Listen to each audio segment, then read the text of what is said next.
is second. Italy's in third place as they change 100 meters. Zhubov is leading off the second relay for Russia. The runners are still grouped tightly, running their hardest in the toughest 100 meters they'll ever have to. Third home stretch, it's Italy, then France. But here comes Bob Hayes. Hayes and Dujak in front of him. Hayes and Dujak. Hayes is running. Hayes.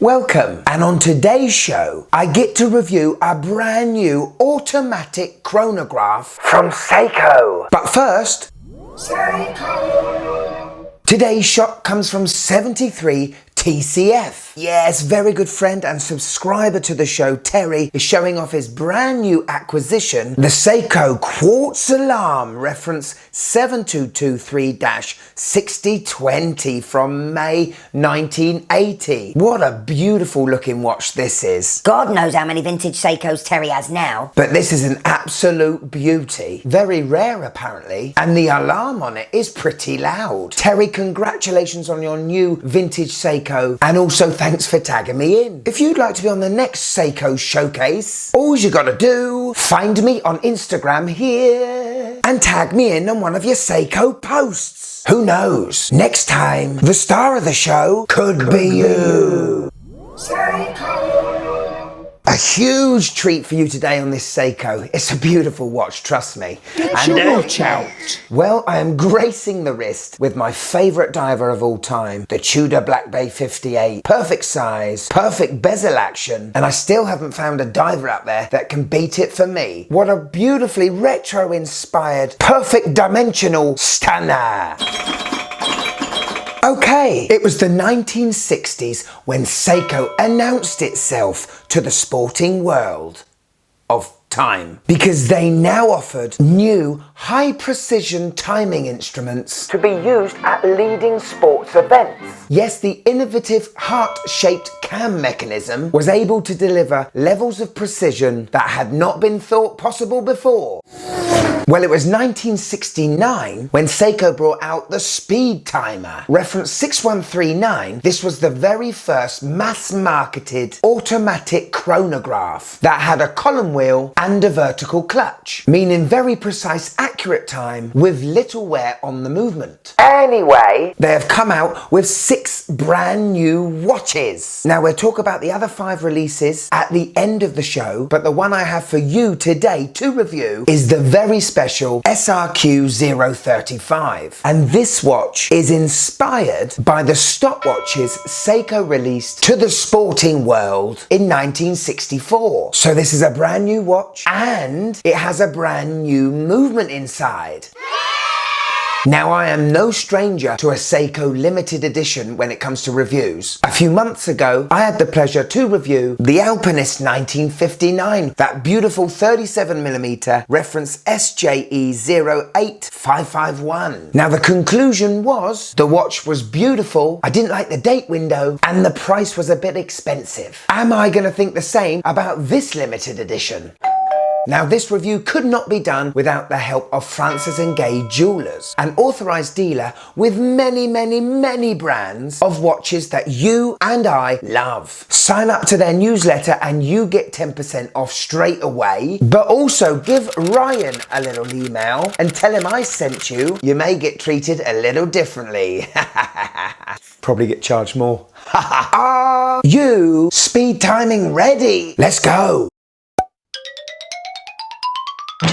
And so here it is, and I've got to say right at the start, this is probably one of my favourite dials I've seen in a long time. It just oozes sport to me. You can totally see the inspiration from the stopwatch from 1964. It's just absolutely beautiful. Look at the size of them pushers, will ya? Do they want to say push me? Or what? Biggest pushers I've seen on a watch so far, that's for sure. Look at that big coin edge crown. It's not not signed, which is not unusual for Seiko, even at this price point. But this thing's going to be lovely to operate. So it's a stainless steel case, crown, pushers, and bracelet. And the steel has been super hard coated. their words, not mine. So it's going to be very nice and scratch proof-ish. I'm not going to do a test on that, but I'll take their word for it. The finishing on this case is absolutely amazing. That bezel is so polished. It's like a mirror's reflection. The brushing on the lugs and the side of the case is so well done. And I love the little touch of the polishing on the side of the case back. The lugs are really thin and remind me of the tail of an aeroplane. As they slope downwards, I don't think the lug to lug's going to be very big, which is going to be great for my wrist and needed because this thing is a chunky boy. The watch is not only automatic, but it has that column wheel and vertical clutch, so there are a lot of parts in that movement that, coupled with the display case back, just makes that watch a little chunky. First impressions on this watch? I think it's gorgeous.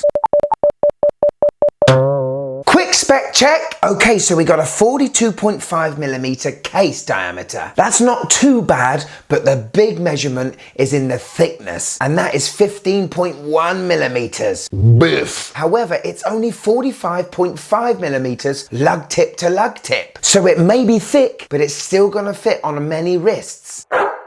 The dial is protected by a dual curved sapphire crystal, and that looks superb. So it's not a screw down crown, but it is a screw down display case back, and that gives this watch 100 meters of water resistance. You know, it's not a diver, and those pushers are huge. I probably wouldn't take this watch anywhere near water. I'd even keep it away from countries that have a bit of moisture in the air. We've got to talk about that case back. Oh no!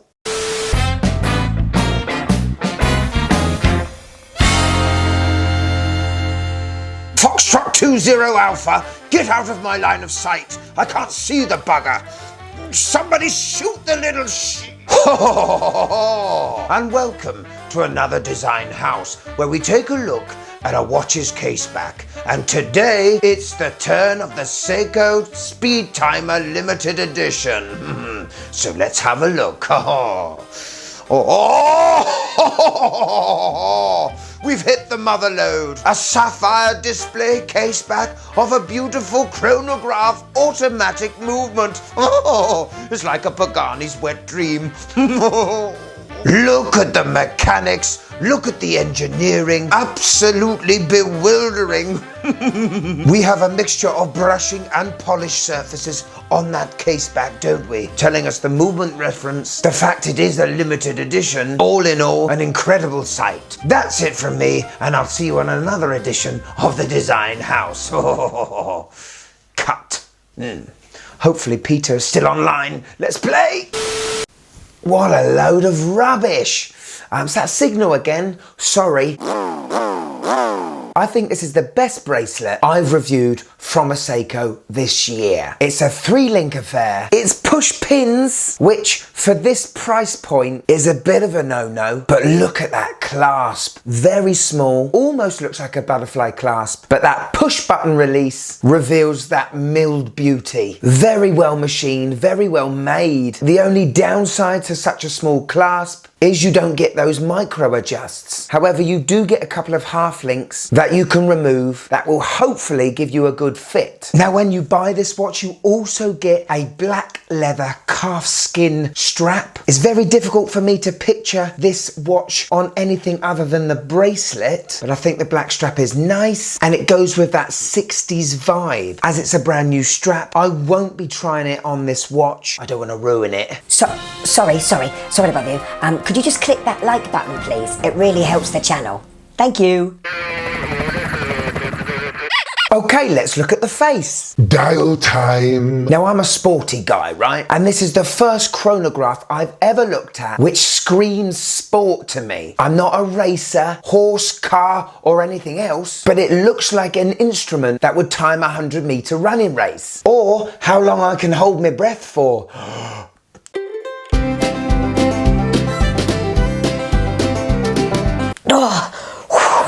Just under 40 seconds. Love it, eh? But it is beautiful, isn't it? The symmetry of this dial is magnificent. They put a date complication in there, haven't they? But it's at the 6 o'clock. And it's very tastefully done. So along the outside of the dial, sloping down, we have a black Tachymeter Scale. I love this because it contrasts so well with the dial. And along the outside of the white dial, we have the most intricate and detailed second and minute track I've seen on a watch. And there are enough markings on here to let you know the absolute perfect time. There are no 12, 1, 2, 3, 4, 5, 6, 7 on a conventional watch. We have the 10, the 20, 40, 50 and 60 markers, and in between those numbers we have a little dash. It's a bi-compax layout, meaning there are two sub-dials either side of the hand stack. One on the right is the small seconds hand, and the one on the left is the chrono minute hand that measures up to 30 minutes. I love those applied hour pips, framed in black, and they look like little pins. Below that 60 marker, the 12 o'clock position, we have a lovely big bold printed Seiko logo. This is under the Prospex range, and it lets us know that because under the hand stack we have the Prospex logo, and below that the word automatic. I really do love the handset. They look like instruments, don't they? The counterbalance on the hour and minute hands are superb. Polished stainless steel with loom inside and a very fine needle hand for the chronograph function. I think the hands are perfect. I think the dial is perfect. Minus the date complication, but we can't have everything. Super! So we've got loom on the hands, loom on the hour markers. Let's see how this puppy glows.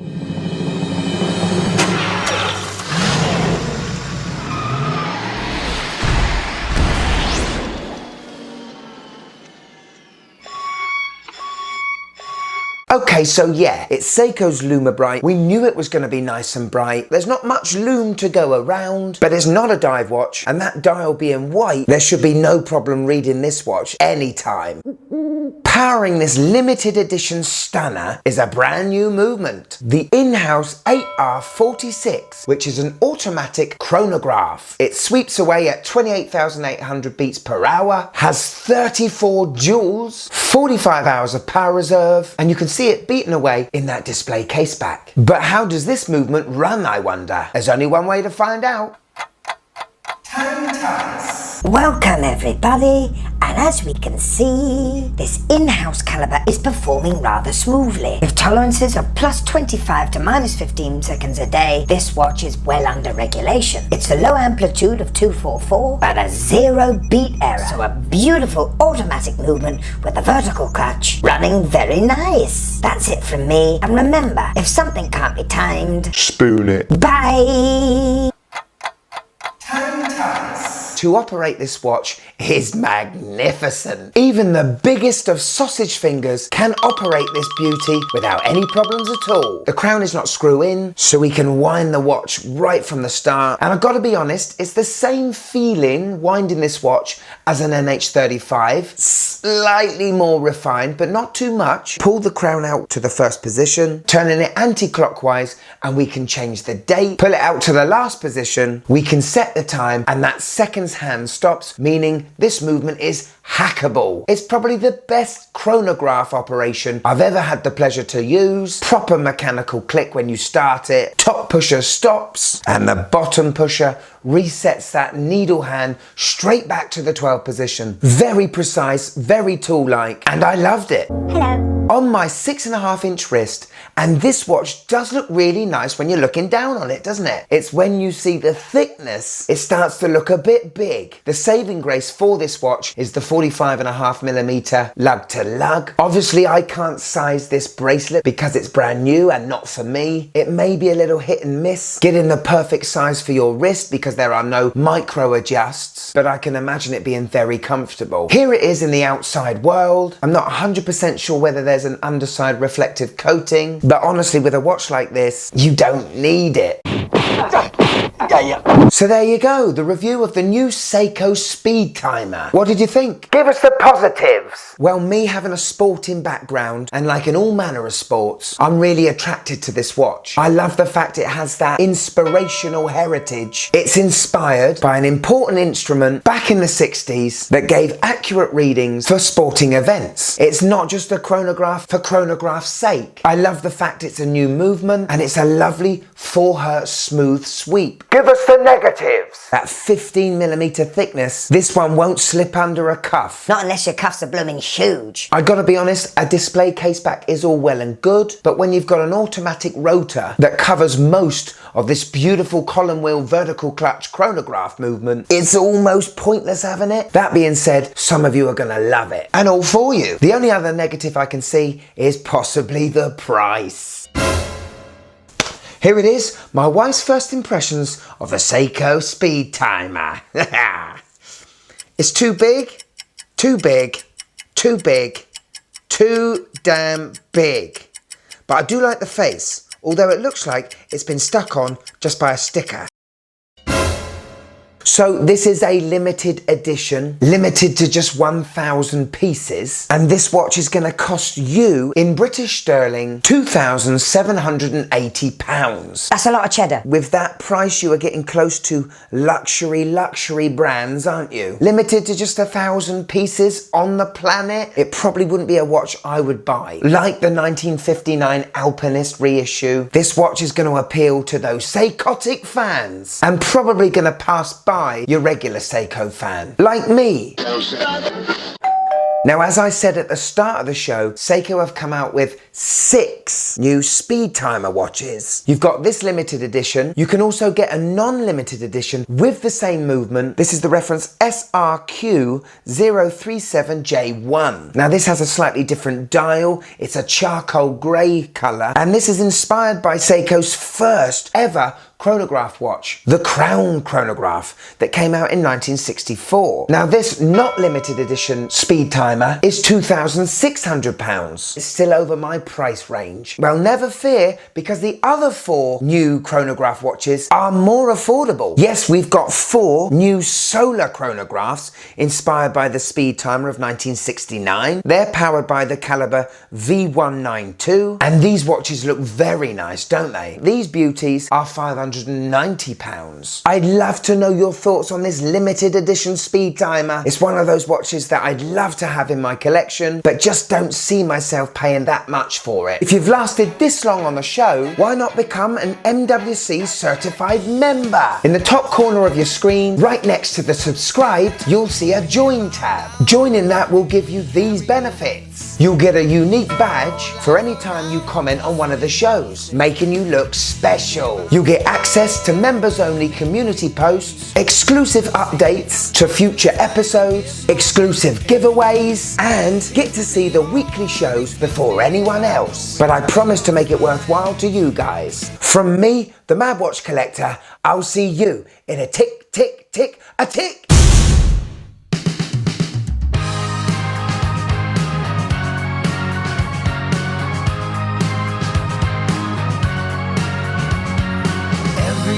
Second, every hour, every minute of the day. Always end up